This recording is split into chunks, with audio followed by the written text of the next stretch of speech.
ఒకటే అయిన ఆ దైవాన్ని అనేక నామాలలో మనం కొలుచుకుంటూ ఉంటాం.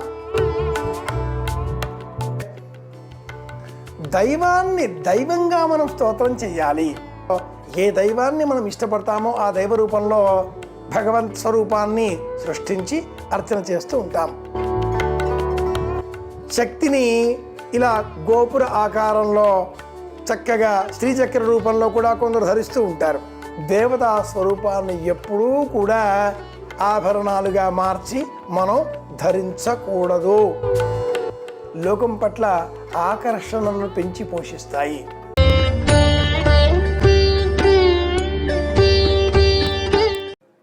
శ్రీరామ జయం. శ్రీ గురుభ్యో నమః.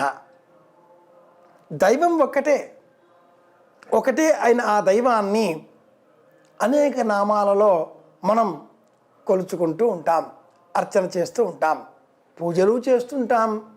అనేక రకాల కోరికలతో ఆ స్వామిని ఆ దైవాన్ని ప్రార్థిస్తూ ఉంటాం. ఈ క్రమంలో ఆభరణాలలో కూడా దైవాన్ని మనం సృష్టించుకొని అర్చించి పిదప పెరిగిన ప్రేమతో ఆ దైవాన్ని ఆభరణాల రూపంలో ధరించే ప్రయత్నం చేస్తూ ఉంటాం. అలా చేయొచ్చా? ఆభరణాల రూపంలో దైవాన్ని లాకెట్టులో, ఉంగరంగా, కర్ణాభరణంగా వివిధ రూపాలలో ధరించడం ఎంతవరకు శ్రేష్టం అనేటటువంటి ప్రశ్నకు మనం సమాధానం వేసుకుంటే, దైవాన్ని దైవంగా మనం స్తోత్రం చేయాలి. అలా కాకుండా విశ్వమంతా వ్యాపించిన చైతన్యాన్ని విగ్రహ రూపంలో అర్చించేటటువంటి క్రమంలో ఆ విగ్రహాన్ని ఒక వేదిక పైన ఉంచి పూజించాలి. మన మనసులో ఉండే దైవాన్ని సాకారంగా మార్చుకునే ప్రయత్నంలో తిరుపతి వెంకటేశ్వర స్వామి, గణపతి, ఈశ్వరుడు, పార్వతి, దుర్గాదేవి, సింహవాహిని, ఖడ్గధారిణి ఇలా రకరకాల రూపాలలో ఏ దైవాన్ని మనం ఇష్టపడతామో ఆ దైవ రూపంలో భగవంత్ స్వరూపాన్ని సృష్టించి అర్చన చేస్తూ ఉంటాం. ఈ పద్ధతిలో ఆ దైవ రూపాన్ని ఆభరణాలుగా మార్చి కొందరు మెడలో వేసే గొలుసులో ఆభరణంగా పెండెంట్గా మార్చి ధరిస్తూ ఉంటారు. అలా ధరించకూడదు. ఉంగరంలో కూడా అనేకులు దేవతా స్వరూపాన్ని వెంకటేశ్వర స్వామి విగ్రహం అన్న పేరిట, సాయిబాబా ఉంగరం అన్న పేరిట, గణపతి ఉంగరం అన్న పేరిట, ఇంకా అనేక రూపాలలో శక్తి ఉంగరం అన్న పేరిట శక్తిని ఇలా గోపుర ఆకారంలో చక్కగా శ్రీచక్ర రూపంలో కూడా కొందరు ధరిస్తూ ఉంటారు. అలాగే తాబేలు రూపంలో కూడా ఉంగరాలు సిద్ధం చేసి ధరిస్తూ ఉంటారు. అలా ధరించవచ్చునా? దేవతా స్వరూపాన్ని ఎప్పుడూ కూడా ఆభరణాలుగా మార్చి మనం ధరించకూడదు. ఎందుకని అంటే ఆభరణాలు మనలో నిగ్రహాన్ని కోల్పోయేటట్లుగా చేస్తాయి. లోకం పట్ల ఆకర్షణను పెంచి పోషిస్తాయి.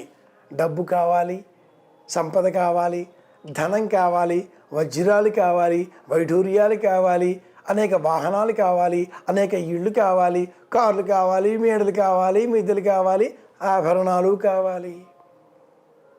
డబ్బు బంగారం రూపంలో ఉన్నప్పుడు, ఆభరణం రూపంలో ఉన్నప్పుడు ఎవరైనా కూడా లొంగిపోతారు.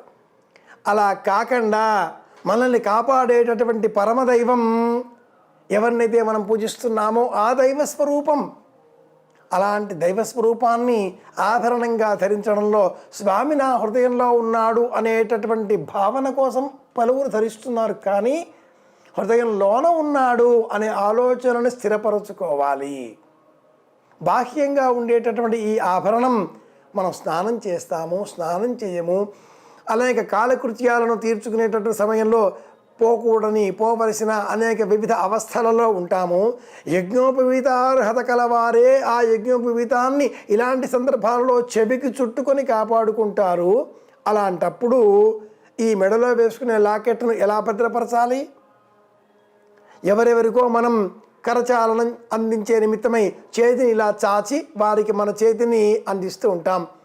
ఎవరో ఏవో పదార్థాలు ఇచ్చే పక్షంలో చేయి చాపి తీసుకుంటాం.